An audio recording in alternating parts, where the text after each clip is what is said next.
Olá pessoal, estamos começando mais um vídeo aqui no canal Saúde Med, seja muito bem-vindo. O meu nome é Denifer Ferreira e hoje vamos falar de como devemos realizar o tratamento dos pacientes com excesso de prolactina. Então nesse vídeo vamos ver quais são as abordagens de tratamento disponíveis, vamos falar sobre as medicações que podem ser utilizadas. Também vamos falar sobre os principais efeitos adversos do tratamento e como a gente pode minimizar essas reações. Vamos aprender também como tratar o paciente com tumores com prolactinomas resistentes. E por último, vamos comentar como o tratamento afeta a fertilidade dos homens e das mulheres. Bastante coisa, não é mesmo? Então, se você quer mais conteúdos como esse, já deixa o seu like. Se você ainda não é inscrito no canal, se inscreva, ativa o sininho e compartilhe esse vídeo para que a gente continue trazendo mais conteúdos como esse para o canal. Então, pessoal, quando a gente fala em tratar o paciente com hiperprolactinemia, nós devemos considerar vários aspectos no momento de decidir qual será a abordagem terapêutica que será realizada nesse indivíduo, né? Como, por exemplo, a apresentação clínica do paciente, se o paciente possui um microadenoma ou um macroadenoma. Também nós devemos levar em consideração o desejo de gravidez, né, da paciente. E também nós devemos levar em conta a preferência do paciente ao tratamento. Obviamente, dentro das opções que a condição clínica do paciente permitir. Mas é muito importante nós envolvermos o paciente também na escolha do tratamento, né? O tratamento com medicamentos agonistas dopaminérgicos é atualmente a abordagem principal, tanto para o tratamento de microprolactinomas, quanto também dos macroprolactinomas.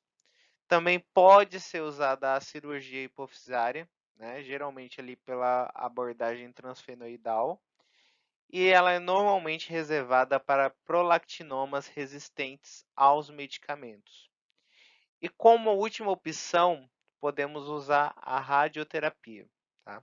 Esse tratamento não é comumente usado, já que os prolactinomas geralmente trazem resultados bem satisfatórios, principalmente em relação à normalização dos níveis de prolactina. Né? Hoje a radioterapia ela é reservada apenas para os pacientes com macroadenomas refratários, ou seja, aqueles que não respondem ao tratamento tanto medicamentoso quanto o tratamento cirúrgico. Então, pessoal, falando sobre o principal tratamento da hiperprolactinemia, que é o tratamento com medicamentos. Né? O primeiro medicamento dos agonistas dopaminérgicos a serem utilizado na prática clínica foi a bromocriptina. Né? Esse medicamento ele foi introduzido ali no início dos anos de 1970 na Europa. Então a gente já tem dados suficientes ao longo desses 50 anos de uso, né, no tratamento da hiperprolactinemia. E a bromocriptina ela tem a vantagem de ter uma ação de longa duração, se a gente compara com a própria dopamina, né? E como que ela age? A bromocriptina ela tem um modo de ação semelhante à dopamina, né, na estimulação ali dos receptores de dopamina localizado nas células hipofisiárias secretoras de prolactina, né? Esses receptores eles são conhecidos como receptores D2 de dopamina e a estimulação desses receptores leva à inibição tanto da secreção quanto da síntese de prolactina. Né? Posteriormente, foi desenvolvida outras substâncias que atuam para a inibição da prolactina, como é o caso da conhecida cabergolina, né? Conhecido também pelos nomes comerciais do Xinex, Cabertrix, entre outros. A cabergolina ela tem uma meia-vida extremamente longa, né? Por isso geralmente só precisa ser administrada ali de 1 a 2 vezes por semana, com a dose semanal que varia de meio miligrama a no máximo 2 miligramas. Né? Pode até ter alguém falando, mas já recebi prescrições pedindo mais de 2 miligramas. Quer dizer que eu não posso orientar o paciente a tomar? Será que tem alguma coisa errada? Na verdade, o paciente ele pode tomar mais de 2 miligramas, tá? Pode ser prescrito doses acima de 2 miligramas, que não é comum, tá? As doses superiores a 2 miligramas por semana podem ser usadas apenas em casos refratários, né? A indicação é os casos refratários. E qual a vantagem de a gente usar a cabergolina em vez da bromocriptina, né? A vantagem é que, além da sua longa meia-vida, a cabergolina geralmente é melhor tolerada do que a bromocriptina. Isso, consequentemente, aumenta a adesão do paciente ao tratamento, né? Por isso que a cabergolina é atualmente considerado o medicamento de primeira escolha para o tratamento de prolactinomas, tá? A gente só não usa a cabergolina nas pacientes que desejam a gravidez a curto prazo ou em pacientes que têm algum tipo de contraindicação ao medicamento, tá? Esses medicamentos eles possuem um efeito benéfico muito importante, porque eles podem aliviar rapidamente os sintomas do efeito de massa, como por exemplo a deficiência visual, né? E isso sem a necessidade de descompressão cirúrgica, que é muito vantajoso, né? Então, por isso, sempre os medicamentos será a nossa primeira opção de tratamento. Como eu falei, pessoal, as duas substâncias elas são muito eficazes, né, no tratamento. Isso já está mais do que provado, né? Aqui nós temos duas imagens, né? A primeira nós temos uma tomografia de uma paciente. Na imagem A nós conseguimos observar a massa hipofisiária, né? E quando a paciente recebeu o tratamento com bromocriptina, na imagem B, a gente já tem uma nova tomografia 30 dias depois, né, onde nós conseguimos observar, né, uma diminuição no tamanho do tumor. Além da prolactina, né, que estava extremamente alta, ela passou ali para níveis normais, né, além da restauração da menstruação. Na segunda imagem, nós temos uma ressonância, né, uma imagem de uma ressonância de uma paciente com hiperprolactinemia, também níveis excessivos, menstruações irregulares, galactorreia. E na imagem A gente consegue observar lesão hipofisiária de 0,8 centímetros no diâmetro máximo, né? Não sei se aí na tela para vocês está visível, né?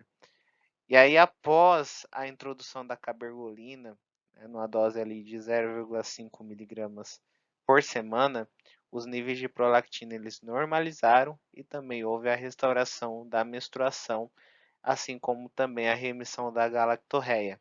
E já na imagem B, a gente já consegue observar uma redução das dimensões tumorais. Então, o diâmetro tumoral máximo ele passou de 0,8 para 0,6 na imagem B, após 2 anos de tratamento. E na imagem C, onde já se passou 7 anos de tratamento, a gente já não consegue visualizar lesão hipofisiária, né? Então, provando aí que os medicamentos são extremamente eficazes para esse tipo de tratamento. Então, pessoal, falando sobre os efeitos colaterais do tratamento medicamentoso, do tratamento com medicamentos, é muito importante nós sabermos que os efeitos colaterais da terapia com agonistas dopaminérgicos geralmente ocorrem no início do tratamento e frequentemente desaparecem com a continuação do tratamento. Então, sempre oriente o seu paciente a não suspender o uso por conta própria, já deixe ele ciente, né, desses principais efeitos colaterais. Outro ponto que nós precisamos estar cientes é de que se o tratamento ele foi iniciado com doses altas, né, ou aumentado ali de forma muito rápida, pode ocorrer muitas vezes tonturas, náuseas, né, também hipotensão postural. E até mesmo nos pacientes que não tomam dose, não iniciam doses altas, né, ou que não tem esse aumento de forma muito rápida, também pode ocorrer em alguns pacientes esses sintomas, né, esses efeitos adversos. E aí, para evitar esses efeitos, esses medicamentos eles devem ser sempre tomados durante uma refeição, e sempre, gente, a administração deve ser iniciada à noite, de preferência à noite, com um lanche, né? E quando o paciente for deitar, né? E aí as doses podem ser aumentadas gradualmente, né, depois. A cabergolina ela foi associada a um maior risco de valvopatia cardíaca em pacientes com doença de Parkinson, tá? Embora existam dados bem controversos em relação a esse problema, principalmente nas doses endócrinas, né? Até porque as doses de cabergolina usada em pacientes com problemas endócrinos é menor do que as doses que são utilizadas geralmente em pacientes com Parkinson, tá? Mas mesmo assim, algumas sociedades de endocrinologia, principalmente as sociedades europeias de endocrinologia, elas recomendam que um ecocardiograma transtorácico padrão ela seja realizado antes de um paciente iniciar o tratamento com agonistas dopaminérgicos, né?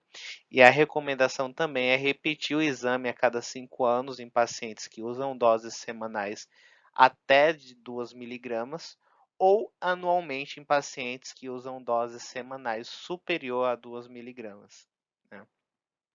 Também os transtornos do controle de impulsos têm sido associados ao tratamento com agonistas dopaminérgicos, tá? E por isso é recomendado que os pacientes eles sejam avaliados pela psiquiatria e o tratamento seja reavaliado em casos de alguma suspeita desses transtornos.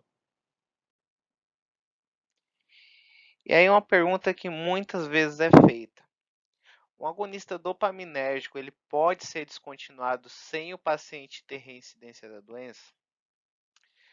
Então, uma das desvantagens do tratamento dos prolactinomas com medicamentos é a necessidade do tratamento a longo prazo na maioria dos casos, né?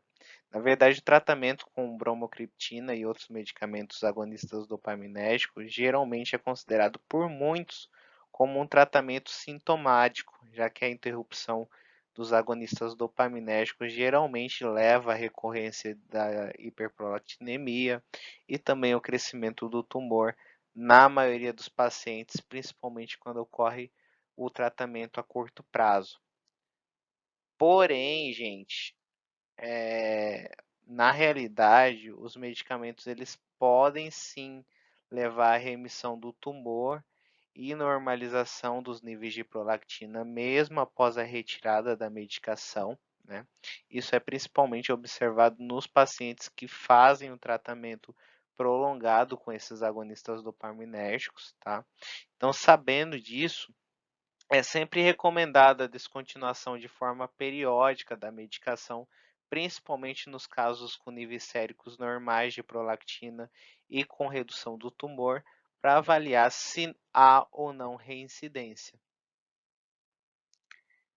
E aí a gente entra em outra questão também, né? O que fazer quando os prolactinomas eles são resistentes aos agonistas dopaminérgicos?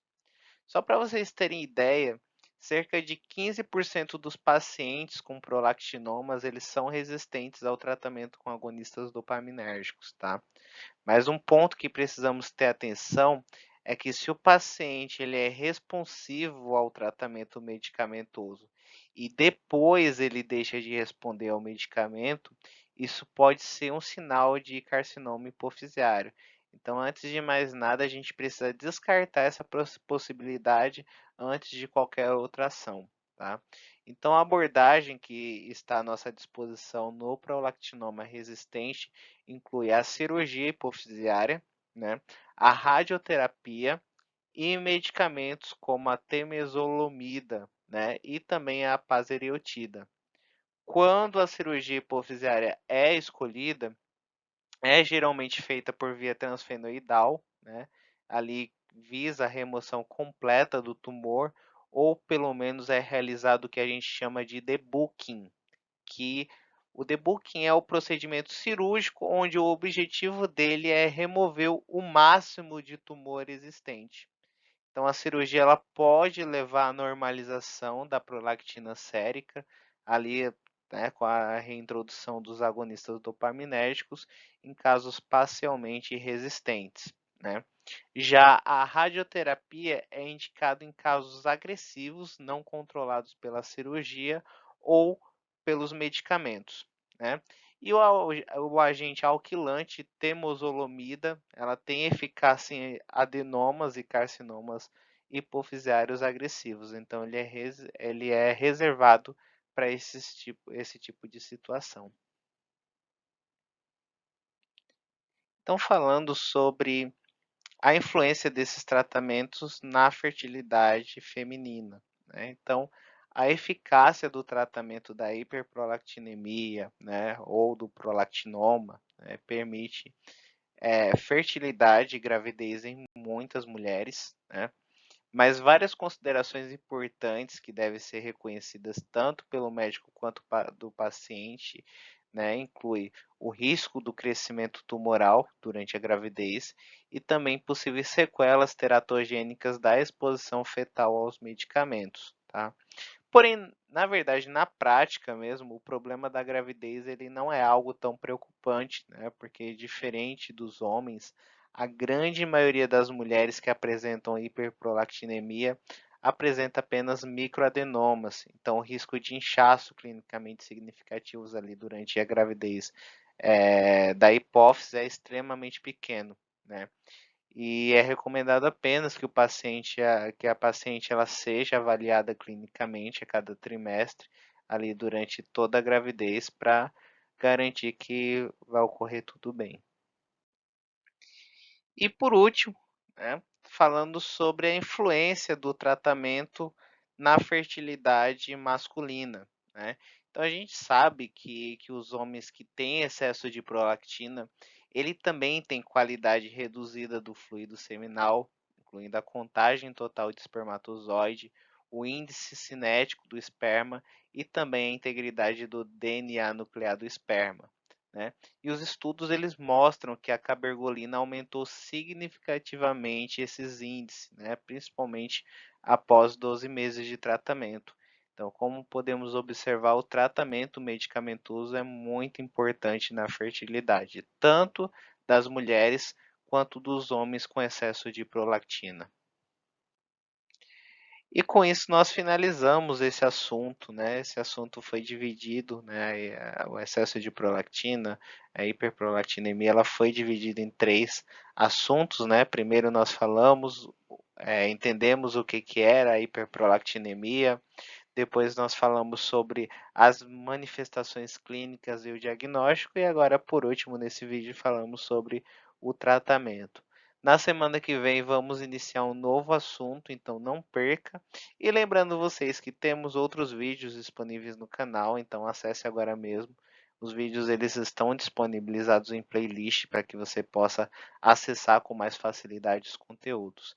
E aí, se tiver alguma dúvida, pessoal, pode deixar nos comentários que na medida do possível estarei respondendo, tá? Provavelmente a partir do próximo vídeo eu vou deixar um outro contato, né, para caso alguém queira mandar alguma mensagem particular, né, na página do próprio canal. Provavelmente a gente vai criar um perfil no Instagram. E aí, se alguém precisar tirar alguma dúvida particular, é, a gente fica à disposição para responder. Então, até semana que vem, pessoal. Um grande abraço a todos e até mais. Tchau, tchau.